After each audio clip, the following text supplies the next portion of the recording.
খুব ছোট একটা গ্রাম ছিল, সবুজ গাঁ। সেই গ্রামে থাকতো এক ছোট্ট ছেলে, তার নাম ছিল রাহুল।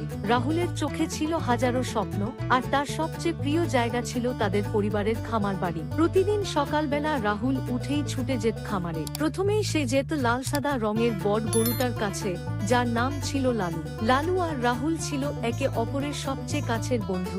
রাহুল লালুর গলা ধরে হাঁটত মাঠের মাঝখান দিয়ে, চারপাশে ফুলের গন্ধে ভরা বাতাস, মাথার ওপরে নীল আকাশ আর তুলার মতো মেঘ। একদিন লালুর সঙ্গে হাঁটতে হাঁটতে রাহুল দেখতে পেল খামারের নতুন সদস্য এসেছে, দুইটি ছোট গরুর বাছুর। তারা ছিল ঠিক যেন যমজ, একই রকম দেখতে।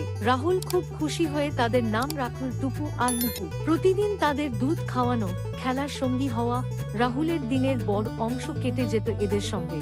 একদিন রাহুল খামারের এক কোণে দেখতে পেল একটা ছোট্ট ছাগলের বাচ্চা, যার মা হয়তো হারিয়ে গেছে। ছাগলের ছানাটি খুব কাঁদছিল। রাহুল তার কোলে তুলে নেয় আর নাম দেয় ছোট্ট টুনু। রাহুলের ভালোবাসায় টুনু ধীরে ধীরে হাসতে শুরু করলো আর খামারের নতুন সদস্য হয়ে উঠল। রাহুল, লালু, টুকু, মুকু আর টুনু, তারা সবাই ছিল এক অসাধারণ বন্ধুত্বের গল্প।